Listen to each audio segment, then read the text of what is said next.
Good to see you, buddy. Okay, Inside Star Citizen, we're ready. Enough of me? Okay, all right, let's do it. No, you're in it. It's too late, Hugh. Stop it. We're going to rub your nipples with margarine, and you're just going to have to deal with it.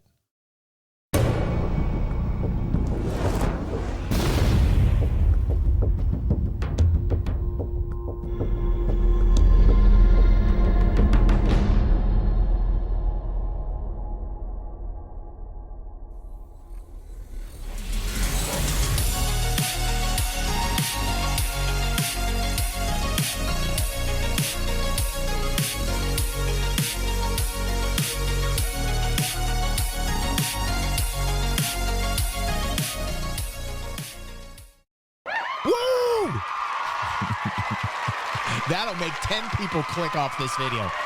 And this, will make the other 10 click away. Actually, I'm kidding. There's only 2 that clicked away. Hi, everybody. Welcome to the Inside Star Citizen Review, a show that reviews Inside Star Citizen. I know there's not a lot of them out there, but I wanted you guys to know that I have missed all of you. It is nice to see you. If you're watching on YouTube, you definitely want to click the like button, share, subscribe, all the buttons. Make me happy. And if you're here live, thank you very much. If you're not here live, get here every Thursday night at 7 p.m. Eastern Standard Time with these lovely group of people who now are mimicking crickets. I am actually very popular. You would never know it because you're not seeing anybody react down here or say anything, which makes me look really foolish, doesn't it, Pepe? You're imaginary? Okay. I'm talking to a wall? No, you're very real, Pepe. Stop it. Okay, this Inside Star Citizen review is about performance art. Now, as an artist that loves to perform, also frequently referred to as a performance artist myself, as you can see from this very long intro, and from these sounds that I make from my mouth like this. You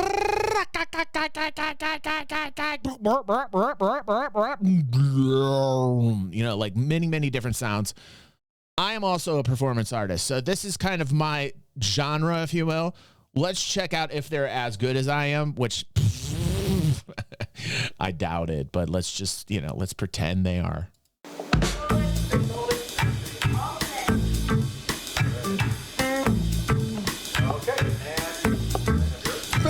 Ran into some Frontier fighters last week.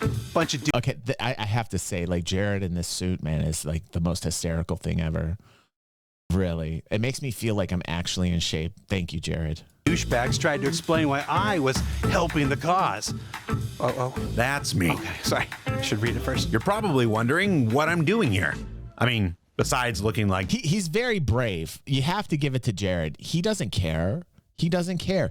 This man has brass balls, does not care that he looks like how he looks. He's putting it out there in all of his absurdity. Bless him for it. This is confidence. This is this is bravery. To be in this suit with so many balls attached to you screams something. It screams something. Dr. Eggman. These suits are not flattering.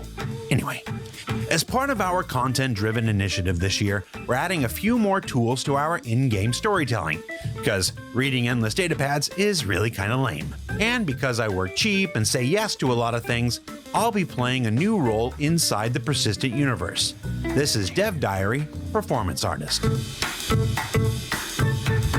Jared is just like myself. I fluctuate in my weight so goddamn much. Like literally last week, Jared was starting to look slim, and now in this suit, he's looking a little bit more bulbous again. And I can say this because myself, I am also at the stage where I have hit bulbarity. And I want to shrink myself down again.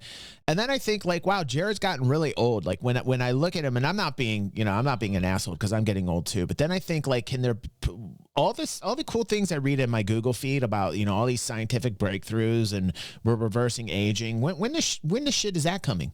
When the shit is that coming? And I just read about it in my Google feed. Like when does that actually happen? Where like I can inject something in me and the cells like reverse the process of aging. I need it. I need it. What? I drink blood and I'm a vampire? You're right. This is our performance capture stage. It's a little over 2,000 square feet with more than 50 OptiTrack cameras. We can capture up to 4 faces and 8 performers all at the same time, doing just about anything the human body can achieve.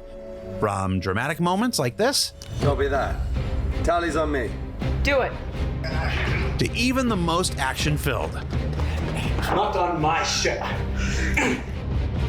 I've entered the station. It's one of the biggest, quietest, and most technologically advanced performance capture stages of its kind in all of Europe. Bit of bad luck, that. Not to worry, though. And it's located right across the way from our Manchester office in the old Granada Studios. That famous facility where the Beatles had their very first televised performance way back in the day. Which is awesome that they've raised this much money that they can build this professional studio, and I'm glad they're focusing on this. I saw this comment today earlier from my old school friend Damon Spector, and you know he throws some heat up in the chat from time to time, and he said this. Laugh out loud. You want to know the real secret to making big money? Put together a tech demo for a game. Anytime anybody asks if the game is going to have X feature or Y mechanics, respond with yes. Make the most outrageous promises possible. Then just kind of coast on FOMO and sunk cost. Then you get other people to pay to fulfill your fantasies and put you back in touch with Hollywood people and allow you to build what you really wanted all along, a movie studio. And the first thing I thought when I read that was like, wow, this man is so spicy.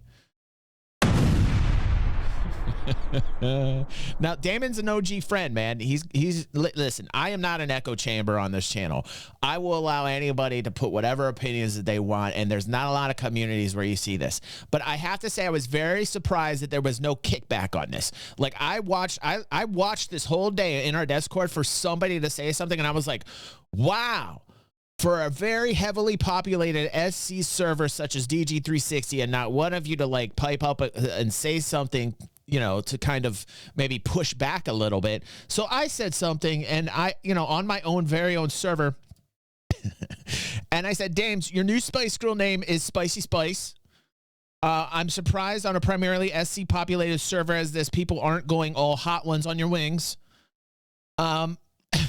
Personally, I think that's one hell of a backwards way to go about getting what you think he wants, and the long way around, because right now I think there's more money in gaming than in Hollywood. And interestingly enough, nobody responded to that either, which, you know, I kind of felt like... So that was the whole, you know, thing today that happened. And I think maybe it happened because Damon watched this without watching it with us, which, you know, shame on Damon for not watching it with us and saying these things here live. But thank you for saying it in the Discord. But I am shaming him. I'm public shaming. Shame. Public shaming. Shame. Shame. Okay, not this room, but the one next to it. It's close. In addition to the big fancy stage, there are backstage areas as well, including our face scanning room where performers are tortured for about an hour into contorting their faces into every shape you can imagine, and a few you wish you hadn't. The cast green room, where you can sit and be intimidated by some of the incredible talent that we've had over the years. Hey, Nate, we're going to watch your episode 7 tonight. As well as a number of dressing rooms normally reserved for talent. But on this day, this one is being held for me, the person that walked in front of CR and Dave Haddock at just the right moment 3 weeks ago. My room has pictures of the main man, Mark Hamill, who should need no introduction to anyone watching year 12 of this show. On this day, my call was after lunch, which usually means they wanted to get the important stuff out of the way first and expect me to waste a bunch of their time because I don't really know what I'm doing. Here, I check in with everyone. I'm going to try really hard not to disappoint for the rest of the afternoon. Folks like CJ, Katie, Natalie, and Juan of the mocap crew, they're responsible for tracking the body and telling me I move like an angel. Basilios and Scott on the facial crew, and the reason that I've had to shave recently. I swear this is like watching Mythic Quest, but better. Remember the mocap scenes in Mythic Quest? So good. Justin and Aaron from audio, who provide encouragement when my voice becomes just a bit too nasally. The producers, John and Eleanor, who make certain everything gets done. And the director. John and Eleanor look like they couldn't be bothered. Watch their faces. Look at Producers this. John and Eleanor Look, they don't. None of those people even look like they want to be bothered. And what's up with Eleanor? Cheer up a little bit. Jesus, Eleanor. I mean, try and get that raise, yo. who makes certain everything gets done, and the director Dave Haddock.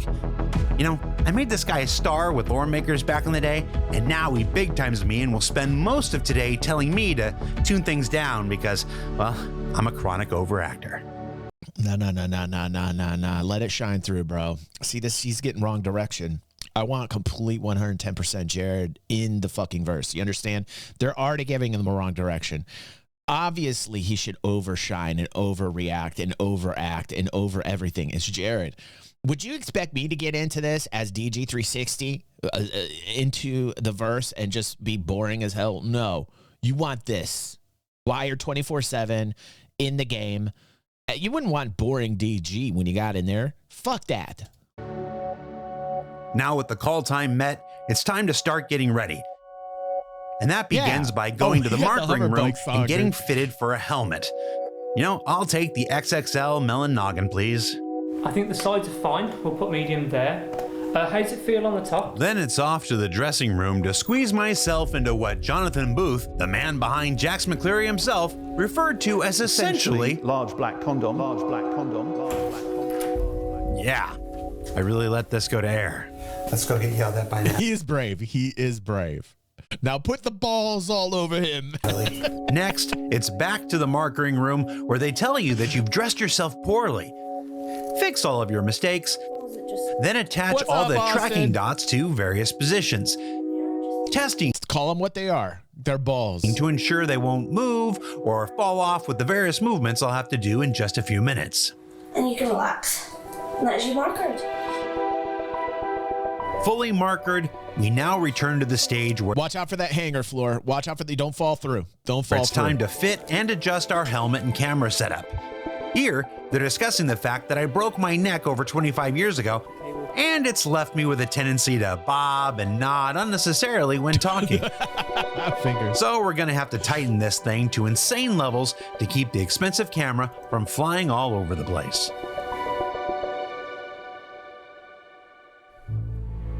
Now, it's time to do the range of motion checks, in which I get to demonstrate my utter lack of flexibility and complete inability to tell my left from my right in front of everyone to see. It's an important step in humbling the chosen performer before they get to all that acting stuff in just a few minutes. I would later learn that it's also necessary for technical calibration or whatever. They tried to explain it to me, but in this moment, I was completely convinced that this was a shame-based hazing ritual and plotting my revenge on everyone in attendance. Finally, it's time to get a bunch of dots put on my face, which I'm absolutely certain in this moment I will forget to wash off my face before returning to my desk later today. Now that I've been fully prepped for work, it's time to set up the scene. In today's shoot, I'll be playing an SSN newsflash anchor named James Harriman. This is James Harriman with an SSN newsflash. The brief I was given is that 900 years in the future, these are low attention span vignettes of under a minute that are hosted by a news pro that does not get excitable or include his personal opinions in his reading of the facts. Basically, short and with as little of himself as possible. I have no idea why they came to me for this. This is terrible. This is not who Jared should be. There should definitely be insertions of Jared's personality into this, for God's sake. Yeah, this reminds me of Zark, except Zark has so much personality. And Hubnet is killing it, by the way. Let's hear it for Hubnet, everybody. Yes, sir. You're not gonna hate me. Yes. I gotta say something here. Oliver, Zark, Nate, all those involved with Hubnet, on tonight's platter for Star Citizen After Dark, after we are done watching this, there has to be, I think they're just dominating right now. I think there has to be like 4 Hubnet Star Citizen Machinimas on the platter just tonight. They are owning it up. Like, Hubnet is everywhere right now. It's like springtime, and Hubnet is like springing up everywhere on our feeds. And it's possible I'm being punked right now. But I'm gonna try really hard not to let anyone down. Shocking news out of the Stanton system with the recent attacks by Frontier fighters on the Invictus celebrations. And in addition to news about the ongoing threat of the Frontier fighters, I'm also doing reports about a new threat to all human life in the verse that begins to rear its head in the upcoming Alpha 4.1 with the start of this year's B story, concerning a suspected failure of regen technologies, which we'll learn more about in just a couple of weeks. The UEE Senate has put out a call for resources to help fund the scientific research needed to overcome the regen crisis. And while I'm here, they've also asked me to do some minor, mocap-only business for a Squadron 42 newscaster, shuffling some data pads around with my hands. That's Adam. Adam is here asking me if I've ever used my hands to move things before. Not really, Adam. What? I'm very, very good at all of this. Then lastly, I'm doing a few more pickups for random NPCs you'll find in the Stanton and Pyro systems related to these ongoing narratives. Are you sure? Well, the good news is they're actually like making news events in the verse. They're doing it in Squadron 42 and they're doing it in the PU, which is cool. The really cool thing is that the Star Citizens around the world are creating their own news sources like Zark Media and others that, you know, frankly, I think they're doing a better job. I have to say, I really think that like gamers, Star Citizen content creators are actually doing a better job at representing like the news and what's going on in the verse. Really, for real. I can't do an imprint today? I have a really important memory I just made and I don't want to lose it. Would you believe I used to be the darling of the community theater scene? Getting a little tired of these Frontier fighters. I would have been on their side if they didn't go and start attacking innocent people to prove their point. Now, they're just another bunch of assholes. Ultimately, these newscasts and NPC encounters are just some of the ways we're working to improve the storytelling of our persistent universe. Looks including like a real day. actor bringing another brand new character to the verse. But you'll meet him and his species soon enough. Oh, yeah. We're going to talk about that tonight. We broke the leak here through ERAD last week on the new brand new NPC. Mission Giver. And all of this is just one small aspect of the work being done to improve our sense of character and narrative storytelling in the persistent. Oh, okay. That must have been in the past. Now he's looking back to his slimmer Jared. Look at the magic of editing. Look at this. Like we're back to a more gruff kind of a much more like ruggish, more slimmed down Jared. Interesting. Universe. And like the ongoing bug fixes, stability improvements, and overall quality of life changes being made by our fantastic programmers and engineers right now, these updates will roll out in releases throughout the remainder of this year. He's looking so much for more Inside healthy. Star Citizen, I'm Jared Huckabee. Thanks for letting us share the people and process of game development with you. And we'll see you all here in 2 weeks with a look at the upcoming He looks younger and in better shape there. Alpha 4.1. All right, there we go. All right, now, you know, here's the thing I'm going to say this on every Inside Star Citizen that we do. I want to call back to that 4 weeks ago now where they brought on Benoit, and I want to focus on stability. I get it. These are things like Koob has said, you know, these were cut a long time ago. The work was done months ago on these, and I understand that. It's just I want the gears to start shifting, and I want more focus on what they said they were going to focus on, which was the stability, back to first principles, back to the actual game design that's going to give us the stability we need, primarily server tech. So I will continually bang the table in 2025 talking about stability to keep them true to their word, and I want to see more transparency in regards to server tech. Now, if you're watching on YouTube, thanks for being here on the Inside Star Citizen Review. Super appreciate you. Definitely push that like button. Try and get here live 7 p.m. Eastern Standard Time here on Thursday. And we, the live audience, are going to hop on over to Star Citizen After Dark, which is a show dedicated to people who want me to watch cool Star Citizen content creators and put my 2 cents on it. So that's where we're headed right now. Thank you.